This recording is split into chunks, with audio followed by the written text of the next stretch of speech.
Hello students, आज की इस वीडियो में हम डिस्कस कर रहे हैं चैप्टर द लिविंग वर्ल्ड और ये क्लास 11th का जो है फर्स्ट चैप्टर है। इसमें आज हम डिस्कस करेंगे जो इम्पॉर्टेंट कैरेक्टरिस्टिक्स होती हैं, डिफरेंट प्रॉपर्टीज़ होती हैं लिविंग ऑर्गेनिजम्स की, उनके बारे में। ठीक है, तो चलो शुरू करते हैं। सबसे पहले आपको पता होना चाहिए कि जो ऑब्जेक्ट्स हैं वो दो तरह के होते हैं हमारे अर्थ पे, that is living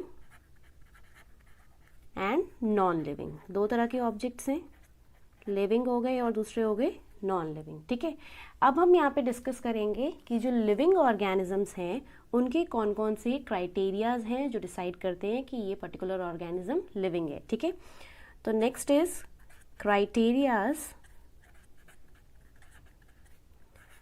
for living organisms. छोटी क्लासेस में आप लोगों ने पढ़ा होगा कि जो लिविंग ऑर्गेनिजम्स होते हैं they are capable of growth, वो ग्रोथ शो करते हैं, वो रिप्रोडक्शन शो करते हैं। ठीक है, they are capable of movement, locomotion show करते हैं। तो वहाँ यहाँ पर हम वो सारी चीज़ें नहीं डिस्कस करेंगे, यहाँ पर हम लोग जो मेन पॉइंट्स हैं वो डिस्कस करेंगे। तो इस पर देखो, सबसे पहले जो क्राइटेरिया आता है that is growth. First criteria है जो लिविंग ऑर्गेनिजम्स का, that is growth. Second is reproduction.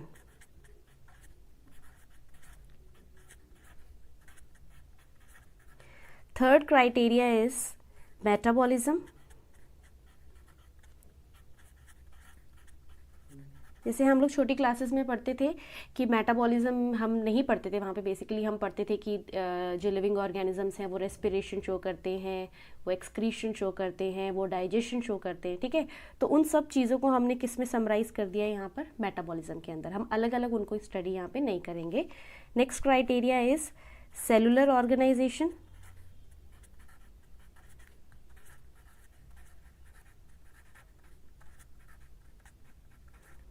And next one is consciousness.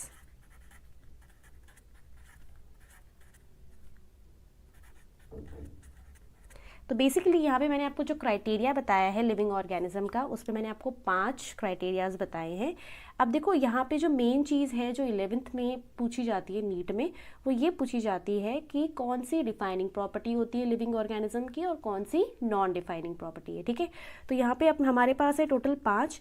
उस 5 में से जो ग्रोथ और रिप्रोडक्शन है ये कैसी प्रॉपर्टी है, नॉन डिफाइनिंग।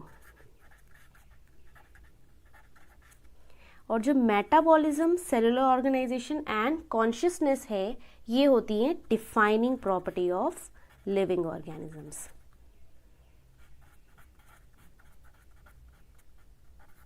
अब बात आती है कि डिफाइनिंग कौन सी है और नॉन डिफाइनिंग कौन सी है। तो बेसिकली जो डिफाइनिंग प्रॉपर्टीज होती है उसका मतलब होता है, defining means without any exception, जिसकी कोई भी एक्सेप्शन ना हो। ठीक है, विदाउट एनी एक्सेप्शन।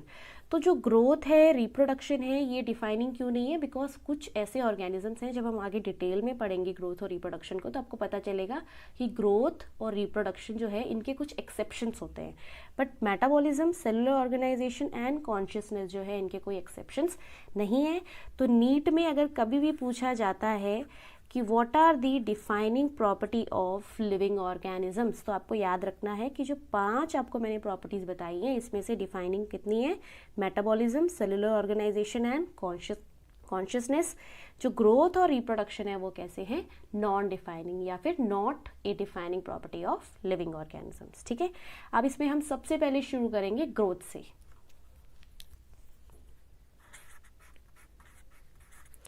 तो देखो, ग्रोथ जो है हमने जैसे अभी पढ़ा कि ग्रोथ डिफाइनिंग प्रॉपर्टी नहीं है, बट आपको पता है कि growth is a fundamental characteristics of all living organism, है ना। सभी लिविंग ऑर्गेनिज्म की फंडामेंटल कैरेक्टरिस्टिक तो है।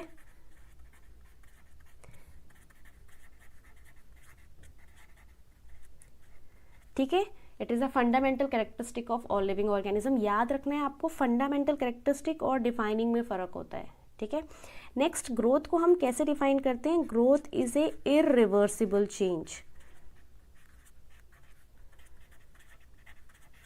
ओके, कैसा है ये, इरिवर्सिबल है, मतलब जो ग्रोथ एक बार हो जाती है उसको रिवर्स नहीं करा जा सकता। ठीक है, मैं लिविंग ऑर्गेनिजम्स के बारे में बात कर रही हूँ। ये जो हम ग्रोथ यहाँ पे पढ़ रहे हैं that is growth in living organisms. तो लिविंग ऑर्गेनिजम्स के अंदर किस तरह की ग्रोथ होती है? इरिवर्सिबल चेंज होता है and it leads to change और increase in dimension of an object. जब भी ग्रोथ होती है तो किसी भी ऑब्जेक्ट में अगर ग्रोथ होगी तो उसका जो डायमेंशन है होगा वो चेंज होगा, इंक्रीज होगा, है ना, यही हम पढ़ते हैं ना। तो ये कैसा हो गया? Irreversible change leading to increase और change in dimension of an object. ठीक है, नेक्स्ट जो प्रॉपर्टी होती है ग्रोथ के बारे में, ग्रोथ जो है लिविंग ऑर्गेनिजम्स में कैसी होती है? इंट्रिंसिक। अब ग्रोथ को हम इंट्रिंसिक क्यों बोलते हैं? What is the meaning of intrinsic? देखो, इंट्रिंसिक का मतलब आपने पढ़ा होगा, intrinsic is related to internal, है ना। एक्सट्रिंसिक टर्म होता है वो एक्सटर्नल के लिए हम यूज करते हैं। तो लिविंग ऑर्गेनिज्म में जो भी ग्रोथ होती है वो इंट्रिंसिक होती है। क्यों? Because it occurs due to increase in protoplasmic mass. Cell के अंदर एक सेल जो है वो ग्रो कर रहा है, हम ऐसे बोलते हैं ना, एक सेल ग्रो कर रहा है। तो सेल ग्रो क्यों करता है? क्योंकि उसके अंदर जो प्रोटोप्लाज्म होता है उसका अमाउंट क्या होता है? इंक्रीज होता है, और उसी की वजह से जो है आपका सेल ग्रो करता है। ठीक है, अब बात करते हैं प्रोटोप्लाज्म क्या होता है। तो आप सबको पता होगा, protoplasm is cytoplasm plus nucleus या न्यूक्लियोप्लाज्म बोल सकते हो आप। सेल के अंदर मेन क्या होता है? न्यूक्लियस और cytoplasm, that collective all the living matter, पूरे लिविंग मैटर को हम कलेक्टिवली क्या बोलते हैं? प्रोटोप्लाज्म। ठीक है, तो हमने देखा कि जो लिविंग ऑर्गेनिजम्स हैं उसमें ग्रोथ फंडामेंटल कैरेक्टरिस्टिक है, ये इरिवर्सिबल चेंज होता है और ये इंट्रिंसिक होती है। ठीक है, नेक्स्ट हम यहाँ पे देखते हैं कि जो लिविंग ऑर्गेनिज्म है उसमें जो ग्रोथ है, ठीक है, वो आपको कहाँ कहाँ देखने को मिलेगी? यूनिसेलुलर ऑर्गेनिजम्स होंगे, चाहे मल्टी सेलुलर ऑर्गेनिज्म हो, सभी ग्रोथ शो करते हैं, है ना। उसके बाद प्लांट्स, एनिमल्स सभी ग्रोथ शो करते हैं, है ना। और जो ग्रोथ है वो होती किसकी वजह से? अब जो मैं आपको पॉइंट बताने वाली हूँ ये बहुत ही इंपॉर्टेंट पॉइंट है कि ग्रोथ के लिए जो चीज़ रिस्पॉन्सिबल है that is cell division. Okay, तो growth occurs by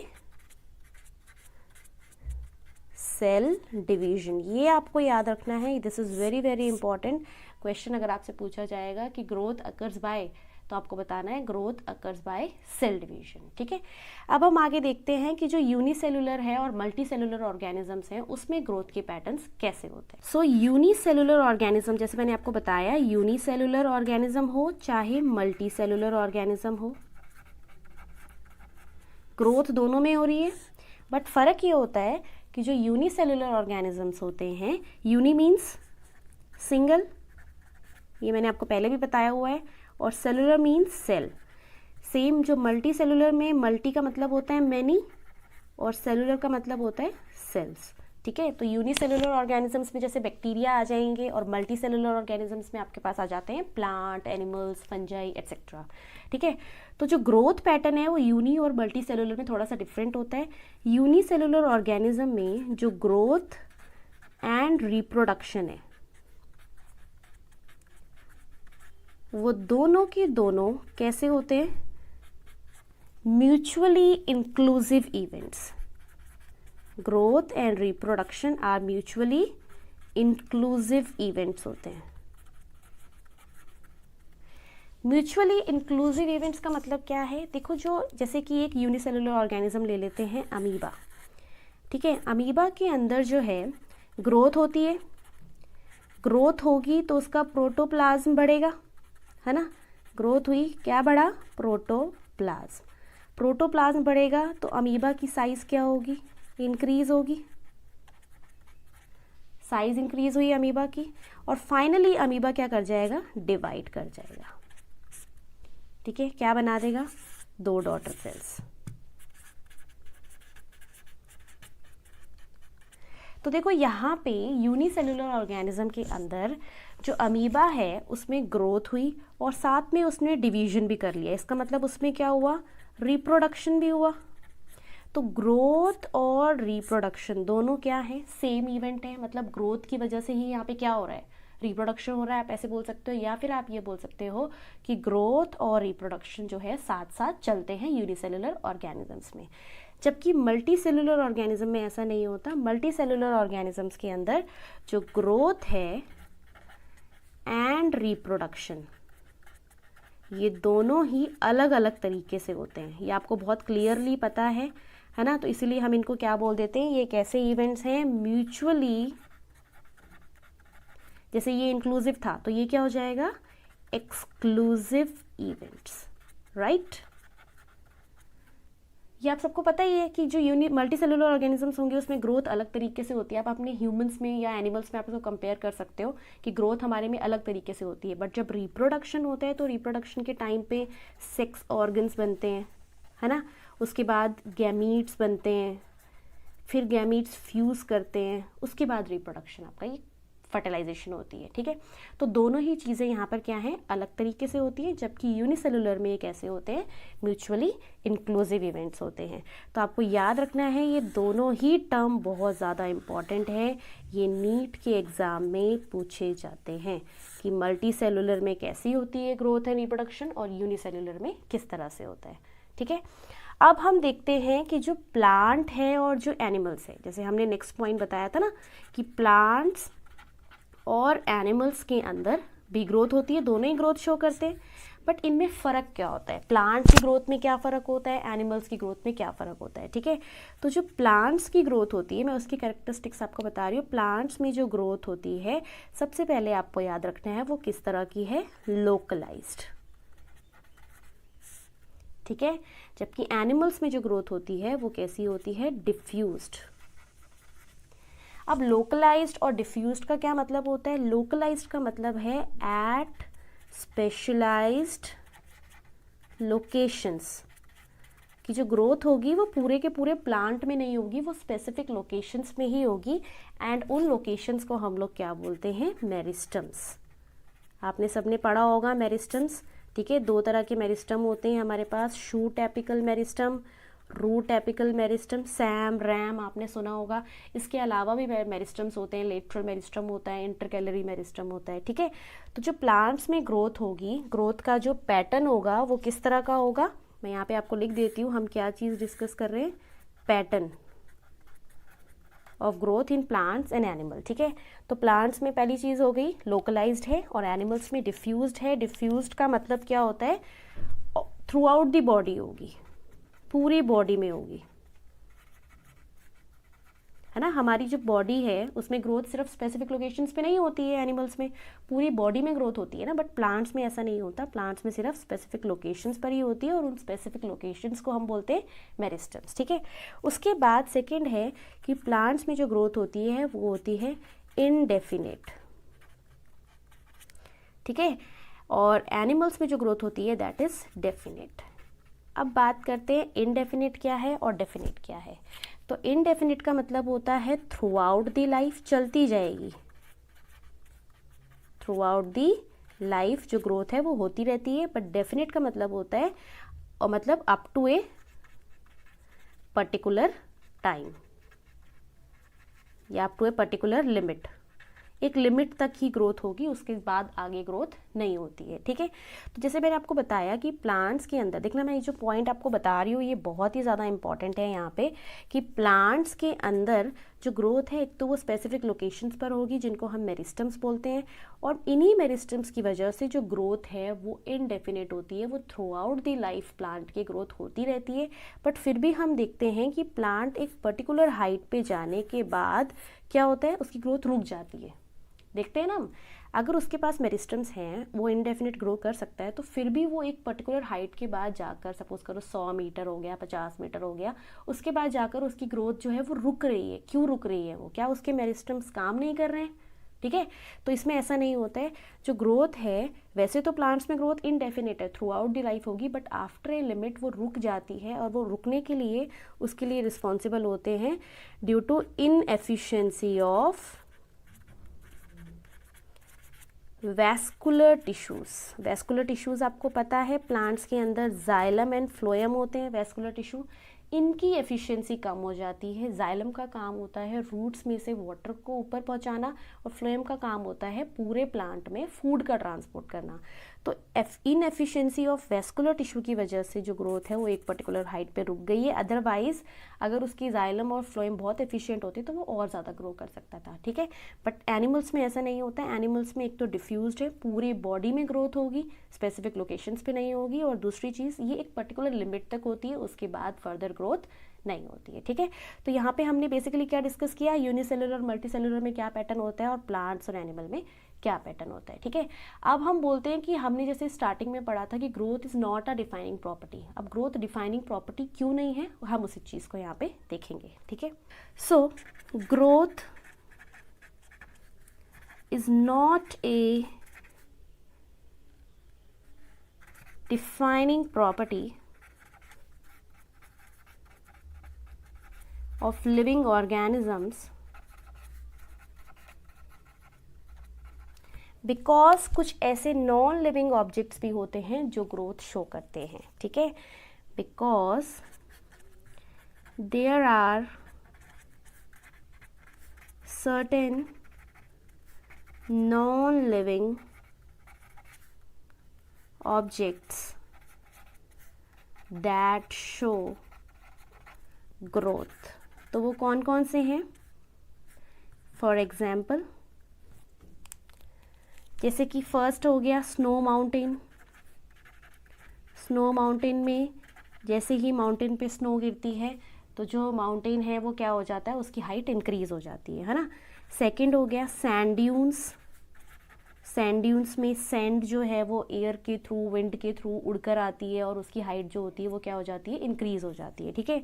third is crystal जो होता है वो अपनी साइज इंक्रीज करता है, इंक्रीजेज इन साइज, ठीक है। तो आपको एक चीज़ याद रखनी है कि ये सारे नॉन लिविंग ऑब्जेक्ट्स हैं, है ना। और नॉन लिविंग ऑब्जेक्ट्स के अंदर जो ग्रोथ है उसका पैटर्न लिविंग से डिफरेंट है। जैसे हमने लिविंग में पढ़ा था वहाँ पे ग्रोथ इरिवर्सिबल थी, बट यहाँ पे जो ग्रोथ है वो कैसी है, रिवर्सिबल।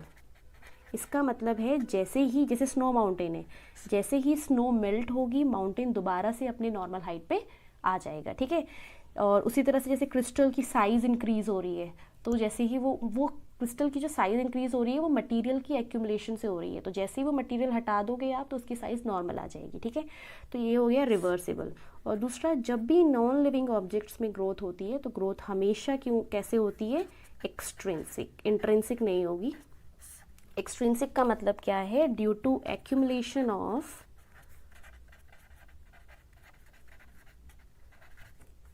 मटीरियल फ्रॉम आउटसाइड, बाहर से, due to accumulation of material from outside, ठीक है। समझ आ गया। तो देखो ग्रोथ जो है वो सिर्फ लिविंग ऑर्गेनिज्म शो नहीं कर रहे हैं, ग्रोथ नॉन लिविंग ऑर्गेनिजम्स भी शो कर रहे हैं। इसीलिए हम लोग क्या बोलते हैं, देयरफॉर जो ग्रोथ है can not be taken as defining property. समझ आया आपको?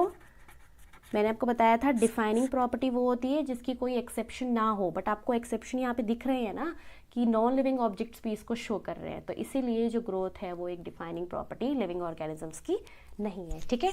मैं आपको एक और चीज़ यहाँ बताना चाहती हूँ, जो नीट में क्वेश्चन पूछा गया है, बहुत इंपॉर्टेंट है, कि what are the twin characteristic of growth, कि ग्रोथ की ट्विन कैरेक्टरिस्टिक्स क्या हैं, ठीक है। ये नीट में पूछा जा चुका है, this is very very important. तो ट्विन का, जैसे ट्विन का मतलब ही आपको पता है दो, है ना। ट्विन का मतलब क्या होता है, डबल, है ना। तो ट्विन कैरेक्टरिस्टिक्स ऑफ ग्रोथ, जब भी ग्रोथ होगी तो दो चीज़ें ज़रूर होंगी। First one is increase in mass and second is increase in number. अब वो नंबर ऑफ सेल हो सकता है, नंबर ऑफ ऑर्गन्स हो सकता है, कुछ भी हो सकता है, ठीक है। तो ये दो चीज़ें हैं, जब भी ग्रोथ होती है तो ये दोनों चीज़ें बिल्कुल होती हैं, एक है इंक्रीज इन मास और एक है इंक्रीज इन नंबर। इसी चीज़ को हम क्या बोलते हैं, these are the twin characteristics of growth. So this is all about the growth, ये जो पहली कैरेक्टरिस्टिक हम पढ़ रहे थे लिविंग ऑर्गेनिज्म की। जो नेक्स्ट कैरेक्टरिस्टिक है वो नेक्स्ट वीडियो में हम डिस्कस करेंगे। तब तक thank you so much for watching.